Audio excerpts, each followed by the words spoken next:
Peringatan Hari Pers Nasional di Kalimantan Selatan.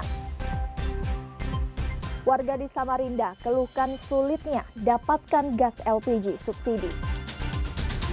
Chelsea tersingkir dari persaingan setelah tunduk pada Brighton.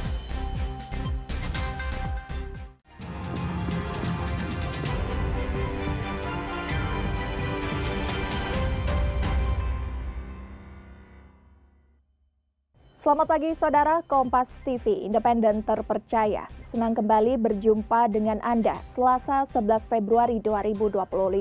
Selain berita tadi, kami juga memiliki berita menarik lainnya. Bersama saya Priscilla Nicola, selama 30 menit akan menemani pagi hari Anda, saudara.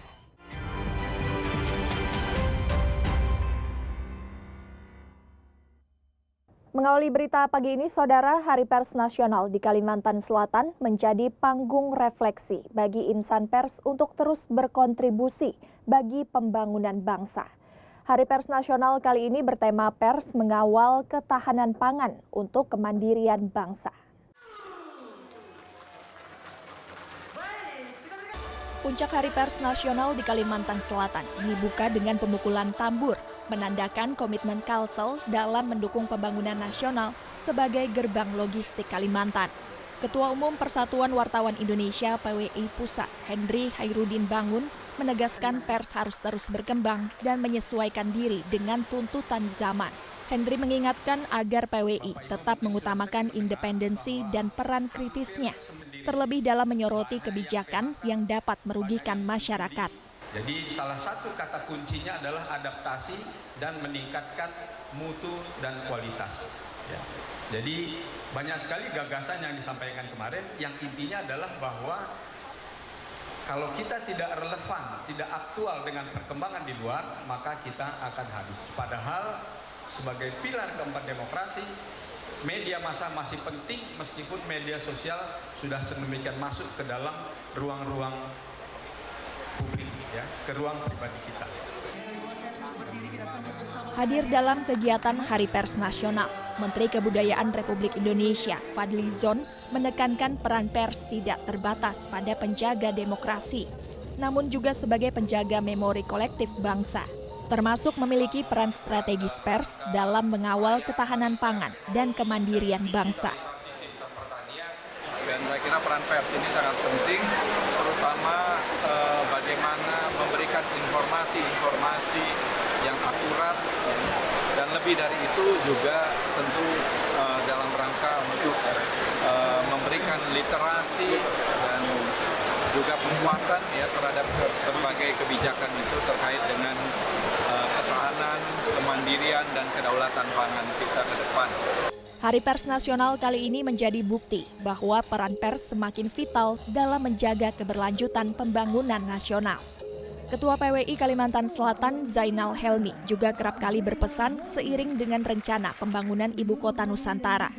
Kalimantan Selatan akan memainkan peranan penting sebagai gerbang logistik, mendukung berbagai infrastruktur yang menghubungkan berbagai wilayah. Nabila Cheva, Arpawi, Kompas TV, Banjarbaru, Kalimantan Selatan. Puncak Hari Pers Nasional di Kalimantan Selatan berlangsung meriah di kawasan kantor Gubernur Kalimantan Selatan. Dalam pelaksanaannya, Ketua PWI Kalimantan Selatan Zainal Helmi harapkan jurnalis terus mengasah potensinya agar tidak tergerus zaman. Berikut laporan dari jurnalis Kompas TV Banjarmasin Aulia Tasya yang telah kami rekam sebelumnya. Saudara, saat ini saya sedang berada di kawasan kantor Gubernur Provinsi Kalimantan Selatan dalam rangka perayaan Hari Pers Nasional ke-79 yang mana pada tahun ini Provinsi Kalimantan Selatan menjadi tuan rumah dalam acara peringatan Hari Pers Nasional. Acara ini juga turut dihadiri oleh Menteri Kebudayaan Republik Indonesia Fadly Zon dan juga PJ Sekda Provinsi Kalimantan Selatan Muhammad Sarifudin. Untuk hari ini perayaan peringatan Hari Pers Nasional di Kalimantan Selatan, peringatan yang ke-79 ya Pak. Ya. Apa yang mungkin ditekankan dalam peringatan tahun ini Pak di Kalimantan Selatan? Ya, pertama kita menyesuaikan dengan program pemerintah ya, cita dari program Presiden RI Pak Prabowo bahwa kita PES mengawal ketahanan pangan nasional. Nah, ini disesuaikan juga dengan program pemerintah Provinsi Kalimantan Selatan. Kalimantan jadi gerbang logistik di Kalimantan. Nah ini ya tentu tadi sudah disampaikan oleh Ketua Umum bahwa peran pers itu bukan hanya mencari berita, tapi juga bagaimana harkat martabat ya kan NKRI itu tetap dijaga. Tentu dengan tugas kita menulis ya, menyampaikan kebenaran ke masyarakat. Nah ini memang sangat berbeda tahun ini di era AI dan bagaimana pemerintah ketahanan pangan menjadi kekuatan kedaulatan bangsa, tentu PES harus mengawalnya dengan baik. Provinsi Kalimantan Selatan tahun ini diberikan penghargaan PEN Emas kepada Gubernur Provinsi Kalimantan Selatan Haji Muhyiddin. Yang mana pada tahun ini juga untuk peringatan Hari Pers Nasional itu bertemakan Pers Mengawal Ketahanan Pangan untuk Kemandirian Bangsa. Kementerian Koordinator Pangan melalui Deputi Bidang Koordinasi Sumber Daya Maritim Dandi Satria Iswara menjadi narasumber di Seminar Nasional Ekonomi Pancasila Prabowonomics. Kegiatan ini merupakan bagian dari rangkaian peringatan Hari Pers Nasional 2025 yang diselenggarakan di Kalimantan Selatan. Ekonomi Pancasila merupakan sistem ekonomi yang berlandaskan pada nilai-nilai Pancasila, khususnya sila kelima yaitu keadilan sosial bagi seluruh rakyat Indonesia.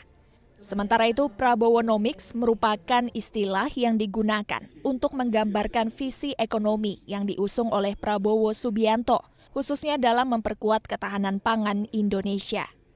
Kabinet Merah Putih menargetkan pencapaian swasembada pangan pada tahun 2027 yang diharapkan dapat memenuhi kebutuhan pangan masyarakat, terutama beras, jagung, gula, dan garam konsumsi. Untuk mencapai target tersebut perlu adanya regulasi yang ketat dari pemerintah, termasuk menyediakan pupuk yang terjangkau bagi petani serta pemberantasan mafia pangan, khususnya pada komoditas padi dan jagung.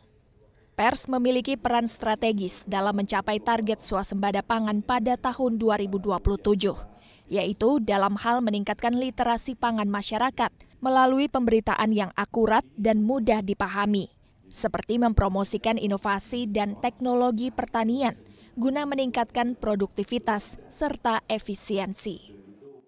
Tolong liatin juga, bantu kita liatin apa yang terjadi di sawah, apa yang terjadi di gudang pupuk, ada apa yang terjadi di pembelian gabah, apa yang terjadi dalam importasi garam. Silakan pelototi, karena kita juga ingin sekali diawasi. Kita mohon masukannya, apalagi kalau misalnya tulisan-tulisan pers itu yang argumennya dan datanya valid, itu pasti sangat membantu. Pada periode 2019-2024, Kalimantan Selatan mencatat tren positif dalam peningkatan luas lahan sawah menjadi sekitar 52.000 hektar. Selain itu, produksi beras di provinsi ini meningkat sekitar 17% pada tahun 2024.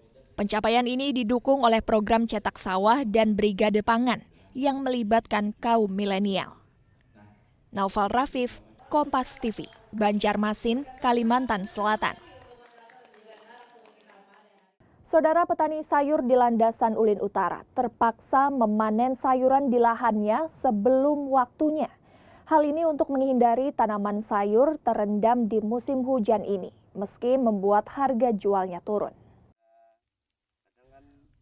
Mulyanto, seorang petani sayur di Landasan Ulin Selatan yang menanam sawi hijau, bayam potong, dan seledri, terpaksa memanen sayuran yang ditanam sebelum waktunya untuk menghindari tanaman sayur terendam air. Meski hal ini membuat harga jual sayuran turun, namun menurutnya ini lebih baik daripada membiarkan tanamannya terendam. Curah hujan tinggi juga berpengaruh terhadap penyakit pada tanaman yang membuat banyak tanaman layu. Ya pengaruhnya sih banyak, Mbak. Yang pertama banjir, terus yang kedua itu kayak penyakitnya seperti londot, terus banyak yang layu. Soalnya terkadang tuh yang belum waktunya dipanen sudah dipanen. Soalnya kan takut kebanjiran, jadi dipanen dulu daripada nanti kedahuluan air.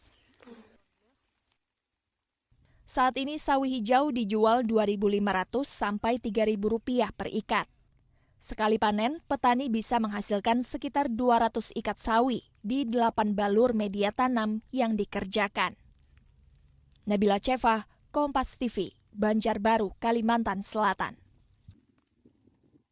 Warga di Samarinda keluhkan sulitnya dapatkan gas LPG subsidi. Informasi selengkapnya saudara setelah jeda berikut.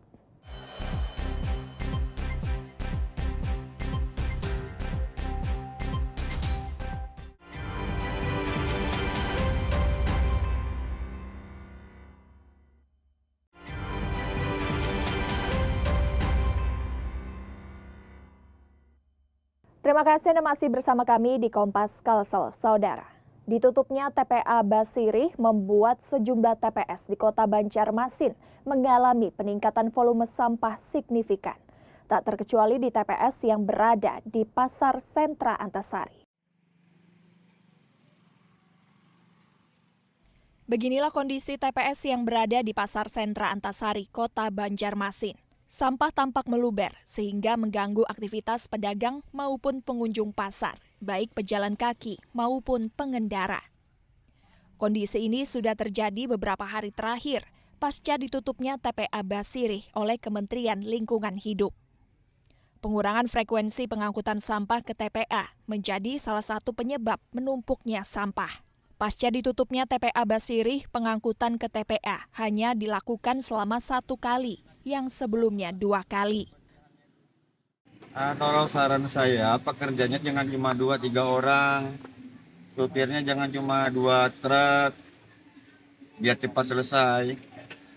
Kalau bisa armadanya ditambahi, digawi dari pagi sampai sore, lekas sama bis.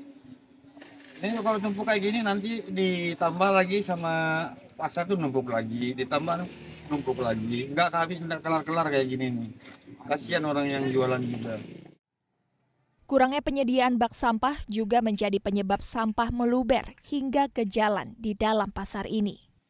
Misalnya supaya nyaman aja jalan gitu, supaya rasa terganggu pengunjung, supaya nyaman, supaya apa gitu, kata mengganggu para pengunjung ya kan.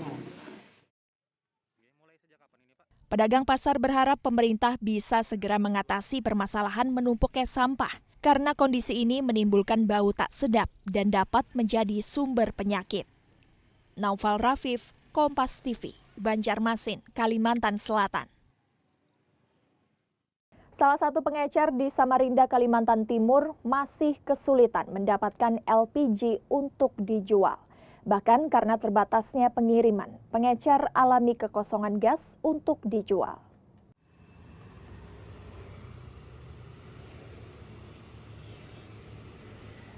Di salah satu pengecer di Jalan Merdeka, Samarinda, Kalimantan Timur ini, terlihat hanya ada puluhan tabung subsidi kosong. Penjual mengaku sejak awal tahun sudah kesulitan menjual. Kondisi ini diperparah saat kebijakan pengecer dilarang. Meski pemerintah telah mengembalikan aturan pengecer boleh menjual LPG 3 kg, penjual mengaku sepekan terakhir hanya dijatah 2 kali pengantaran dengan sekali pengantaran 15 tabung. Sejak tanggal 1 Februari kemarin Bu, dapatnya berapa Bu dari pangkalan? 15, 10, 20, dikit-dikit aja 15, 10, 20. Kita membagi tetangga sini aja.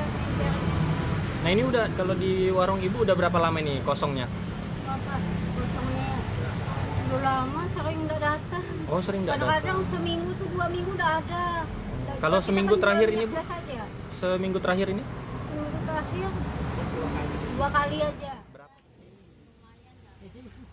Pengecer mengaku menjual LPG sebesar Rp25.000 ke warga sekitar.